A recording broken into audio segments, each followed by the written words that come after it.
My husband was furious when I got home, saying, "We are getting a divorce. You stole the $1,600. I'm done with you. You were stealing $1,600 every month from the money I was giving you, weren't you?" Parker suddenly yelled at me when I got home from work. I was confused and didn't understand what was going on. Parker, his face turning red with anger, continued to rant. "I just got a call from Kevin. He said you didn't give them any money as a baby gift, and you didn't even send them the money you promised to support them with every month. Have you been misusing the money I gave you all this time?" Of course, I had been sending money to my son and his wife every month, and just today I gave them a sum of money as a baby gift. Why would they say they hadn't received anything? I did give it to them. "Don't lie," I exclaimed, but no matter how much I denied it, Parker wouldn't listen. "Listen, I'm not giving you any more money for living expenses, but if you bring the gift money to Kevin properly, I'll forgive you. If not, I'll divorce you." "Fine, let's divorce then," I retorted, ignoring Parker's surprise.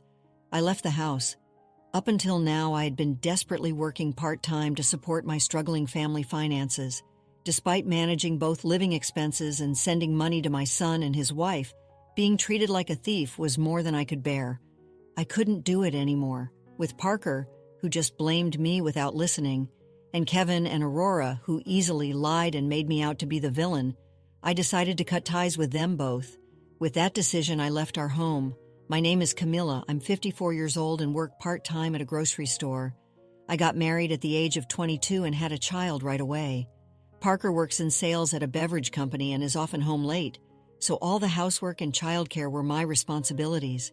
While my friends around me were enjoying their free time, all I had to do was raise my child and do housework.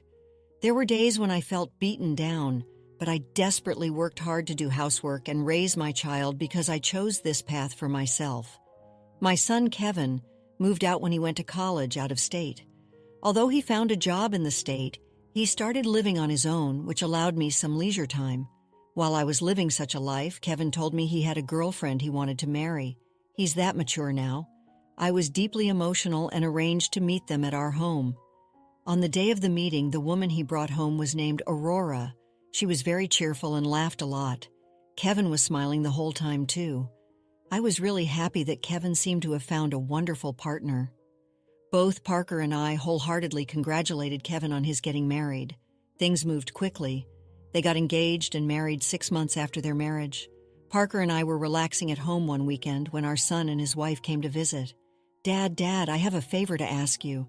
Could I ask you to send me some money every month?" Kevin asked, looking embarrassed. Both Parker and I were taken aback. "What's happening all of a sudden?" Parker asked. "The thing is, we're thinking of starting infertility treatments, but we don't have enough money," Aurora explained. "Infertility treatments? Is that necessary? A lot of couples do it these days," Parker said. "We're hoping to have kids soon," Kevin added. I could understand how they felt, but they had been married for only 6 months. It seemed a bit too soon. People have children in their mid-30s nowadays, and Aurora is only 30, so I don't think there's any need to worry so much. "What if we can't have kids later?" Aurora suddenly raised her voice loudly, surprised because we didn't expect to be yelled at. "You had a kid early, so you can't understand how I feel to be 30 years old with no kids yet," Aurora continued. Kevin also spoke up at Aurora's words. "Mom, she's right. You don't understand Aurora's feelings at all. We're anxious. That's why we want to start fertility treatments as soon as possible. Dad, you understand, right? You want to see your grandchildren soon, don't you?" "I suppose so," Parker replied. "All right, we'll support you as much as we can. Thank you." Parker agreed with Kevin's words. If Parker was fine with it, it wasn't a matter of me. Just as I was thinking this, Parker said something shocking. "Then give Kevin $1,600 from our living expenses every month." "What? From the living expenses? That's impossible," I exclaimed. Parker gave me $1,200 a month from which I had to pay the mortgage, Parker's car loan, and our living expenses. There's no way we could afford an additional $1,600 for their support. However, Parker glared at me sharply. "What? Haven't you been saving any surplus from the living expenses? Don't tell me you've used it all up." "That's not it, but there's no way we can afford it with the loan repayments. No surplus. Managing our finances is your job. You're useless. It's all your wasteful spending that's making us short on money. I won't pay any more than this." Parker wouldn't listen at all and went back to his room. I couldn't believe it. It was hard to save even $1,200 a month, and then we had to send money from our savings. But once Parker started talking, he didn't listen to anyone at all. I was stunned, but my son and his wife glanced at me and stood up. "Mom, please take care of it," Kevin said with a smirk. The two of them left the house. Even if they asked me to take care of it, there was nothing I could do. I started working part-time at the local grocery store. Every day was a struggle with the new job, but I was desperate to manage both living expenses and the support for my son and his wife. Finally, by adding my earnings, I managed to cover both living and support costs. Yet as Parker regularly went out for drinks, claiming it was for networking, and returned home late, my stress built up. Life would be so much easier with that money, I said, but it only led to a fight. I had no choice but to persevere without relying on Parker. 6 months later, I unexpectedly ran into Kevin's childhood friend Maria at work. "Camila, long time no see. Oh, Maria, how have you been?" As we exchanged greetings, Maria smiled kindly. "By the way, Kevin's doing well, huh? Did he get a job at a great company?" "Kevin? He's working for a local company, just a regular guy." I thought he was making good money since he's been on a lot of vacations abroad lately. Vacations abroad? I looked puzzled, and Maria pulled out her phone. "Yeah, you can see here. I was so jealous of all the pictures he had been posting on social media." Maria showed me many photos that looked like they were taken at a luxury resort hotel abroad. The buildings and scenery around them in the photo were not those of the States. There were many more photos on the site, and it looked like they had been to several countries in the past few months. There was no way they had the money to travel abroad, since they were saying they were short of money because of fertility treatments. Determined to find out the truth, I headed to my son and his wife's home. "This social media account is yours, right? Why have you been traveling abroad? Where did the money come from?" My son and his wife looked at each other uncomfortably. "We just got lucky. We entered a sweepstake, never thought we'd win." Yes. Aurora is just really lucky, isn't it?" I asked. "Strange to win so often, not at all. It's just luck," Aurora replied.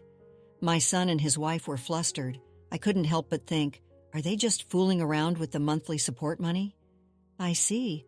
How's the fertility treatment going?" I asked. "Oh, it's going well, of course. We appreciate the help," Aurora replied. "Which clinic are you going to?" It's the fertility clinic a little farther away, right?" When I asked about the treatment, they fumbled and didn't provide any details. Normally, insurance would have covered some level of infertility treatment. Yet, do they need $1,600 every month for that? I can't imagine what kind of treatment would cost that much. My doubts about my son and his wife only deepened. "Hey, pause for a moment. Would you care to support us? Like this video and subscribe for more." Now let's dive back into the story. About a year later, my son and his wife finally had their first child. It was a beautiful baby girl, and both Parker and I were thrilled. However, Parker was too busy with work to visit the hospital, so I went to visit them alone and gave them a gift for the birth of their baby girl. I had to think about what we were giving them all by myself, and after much thought, I decided to give them a gift card. Considering the expenses they would face, a gift card would be practical. At the hospital, my son happily held the baby. "Kevin, Aurora, congratulations. Here's a baby gift for all of you." "Thank you. Is this a gift card? That helps." "How much is it for?" Kevin asked. "It's $3,000. You can use some of it for your baby." $3,000? When I mentioned the amount, their faces fell. "Is something wrong?" "No, it's nothing." The sudden coldness in my son and his wife's attitude was puzzling, but I had to head to my part-time job now. I wondered if I had somehow offended them as I left, feeling uneasy. When I got home, surprisingly, Parker was already there, and he started yelling right away. "Hey, I thought you went to see the baby today and gave them a baby gift." "Yes, I did. Don't lie." I couldn't understand why Parker was so furious, and as he continued, his face turned red with anger. "I just got a call from Kevin. I heard that you didn't give him a baby gift and you didn't send him money every month as well. You've been doing whatever you wanted with the money I've been giving you. What are you talking about? I gave the gift and sent money to them." I'm disappointed in you for stealing our son's money. He was crying that they felt uncertain because they couldn't get the fertility treatments. Aren't you ashamed as a parent? You know what I did? I sent the money. No matter what I said, Parker wouldn't believe me and just sighed. Listen, I'm not giving you any more money for living expenses, but if you bring the gift money to Kevin properly, I'll forgive you. From your own hard-earned money, you understand? Parker's words cooled my head instantly. Why does he only believe Kevin's side of the story? He was convinced that he was right, talking down to me. I was fed up with Parker's arrogance, and I wanted nothing to do with my son and his wife, who so easily lied and tried to belittle me. I stood up resolutely. Understood, I'll leave. What? You're leaving? Parker asked, trembling. Do you even know what you're saying? I might as well divorce you. Okay, let's divorce then. Grateful that Parker was willing to grant a divorce, I left the house. 2 weeks after moving out, Parker was calling me every few minutes after work. I was about to block his number when he called again, and I accidentally pressed the answer button. Hello, do you need something? Please communicate through a lawyer about the divorce. Wait, it's not about that, Camilla. Please, let's talk. What are we talking about? I don't want to. As I was about to hang up, fearing that things would get complicated, Parker, sounding frantic, spoke from the other end. Listen, I just got all these bills today for gas and other things, and I can't pay them. I didn't expect them to be so high. Is that so? That's tough. Don't be so cold. You wouldn't think just gas, electricity, and water could cost over $300, would you? I was speechless, appalled. Utility bills over $300 were not very unusual. It was a good-sized house, and if he lived without thinking anything, it was only natural that it would exceed that much. Besides, he was the kind of person who would leave the water running when I told him to save it. The bills were bound to keep increasing. I didn't expect it to be this expensive. I said it was a rip-off at work and everyone laughed, saying it was normal. And I still have to make loan repayments. How have you managed all this time? That's why I was working. I was the one covering the shortfall. You were doing that for me? I had told Parker about my part-time job, but he probably thought I was just earning money for my spending. If only you had told me. I did tell you. You just wouldn't listen. I don't want anything to do with you anymore, so stop contacting me. I tried to hang up, not wanting to hear Parker's voice any longer, but he desperately tried to keep me on the line. Wait, I'll listen this time. I want to meet and talk face to face. Can we talk at home? No, thank you. Don't say that. I am sorry. I should have listened more to what you had to say about Kevin's baby gift, too. I want to talk with you and them together. No, I'm fine. I'm too tired to go all the way to your house after work, I said, relaxing my tired shoulders. I went out through the employee exit, thinking I'd had enough and wanted to go home. But to my surprise, Parker was standing there. I thought you'd say that, so I came to pick you up from work. I sighed at Parker's words. Now that he's here, I couldn't refuse to go home with him. I steeled myself and got into the car. When we arrived, my son and his wife were there, looking solemn. Hey, Mom. Long time no see. I ignored Kevin's greeting and sat down. So, what's this meeting about? I'd like to get back home soon. Don't be like that. I wanted to talk about the support money for Kevin and Aurora. Camilla, you said you sent it, right? Parker asked. Yes, I sent it. At that, my son and his wife raised their voices. No, that's a lie. We haven't received anything. Can you still say that after seeing this? I took out copies of the bank statement from my bag and showed them to them. It was firmly stated there that the money was wired to Kevin's account. Oh no, this is Kevin. What's going on? Parker exclaimed, ignoring Kevin's stammering. I took an envelope out of my bag. Inside there was a detailed record of my son and his wife's activities over the past 6 months. Kevin and Aurora, you guys have been on numerous vacations abroad, right? And you didn't get any fertility treatments at all. Didn't you just want money to have fun anyway? I asked, showing them the documents. What is this? Here's an investigative report from the detective agency. You have traveled abroad 4 times in the last 6 months. You must have a lot of money to spare. Kevin and his wife started sweating profusely across from them. Parker's face was turning red. You deceived me. Shame on you for deceiving your parents. Give us back the baby gift we gave you. We don't have that money anymore. We had no choice. We were short on cash. Kevin realized that there was no excuse for Parker's words, and began to talk back. We just overspent and were struggling with the repayments, and yet the baby gift was only $3,000. I thought I could get a little more if I pretended that Mom didn't give it to me because it wasn't enough. I can't believe you would even lie to get money from us. I will not have anything to do with you guys from now on. Don't contact me at all. It's just a little lie. It's not a big deal among family, Kevin tried to justify. I was stunned by Kevin's justification. Did they not know that if he lied and got money from us, even if we were his family, it would be an act of fraud? We're facing tough times ahead. We want to build a house. We are family, so you should forgive this much. No way. You are disowned. Wait, please, Parker pleaded. Kevin indeed did something wrong. I'll talk sternly to him. Please forgive us. Aurora then spoke up, to which Kevin turned on her. Why is it all my fault? It was your idea in the first place.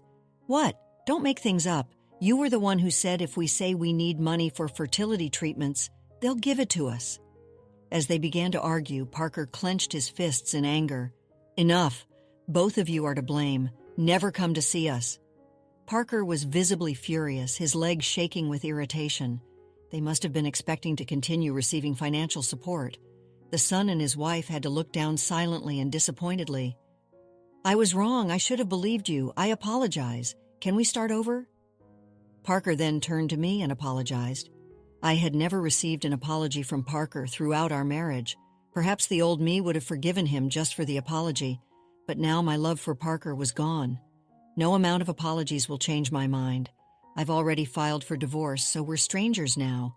Don't say that. It's been hard managing the household chores since you left. Look at this mess. Isn't it terrible?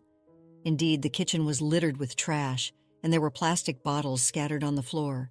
Drugstore bags were strewn everywhere, a stark contrast to how it was when I was around. And you want to drag me back to take care of the house? I'm not a maid. Of course not, but I can't manage without you, Camilla.